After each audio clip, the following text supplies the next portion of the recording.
When night falls in a city that was filled with life, the search for the dead continues. Authorities in Antakya carefully comb through what remains of a building for a body. A family here hopes to bury their loved one. But it's become a complicated task. Another strong earthquake shook the city on Monday. Murat tells us it felt much worse than the first. God forbid, if it lasted as long as the first earthquake, the entire Hatay province would have been leveled. The earthquakes early this month have left him in disbelief. When I saw the pictures, I burst into tears. The center of Antakya is completely destroyed.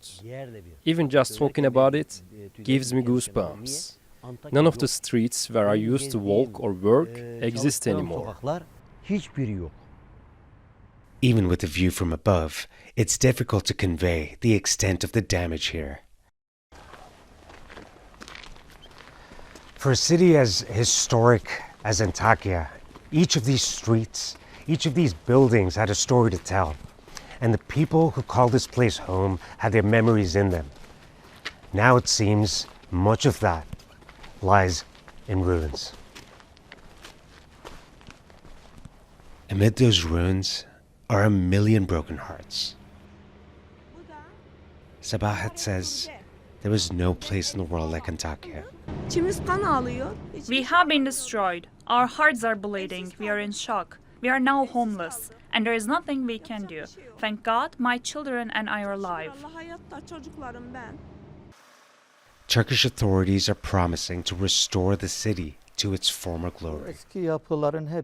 Now, all of these old structures will be completely erased from the ground, and a new city will be built. I don't know what kind of project our government will implement, but hopefully it will be a stronger, healthier, and even more beautiful city. Lamenting the loss of a harmonious city where everyone knew each other is especially felt by Turkish minorities who lived here. Alevis, Jews, Christians, and Muslims mourn together. We don't feel safe with these aftershocks, but what can we do? We won't go anywhere. We won't. We either look after this culture or we die here. I love it here so much. Rafet is also the mukhtar of this neighborhood, which boasted popular bars, cafes, and restaurants. Now, just 5 of 105 buildings in his jurisdiction remain. Let's speak openly. Please, everyone, help this region, because people truly lived here. This is a city of civilizations. Let's stop arguing over our differences. Let's break this vicious circle, and let's unite here.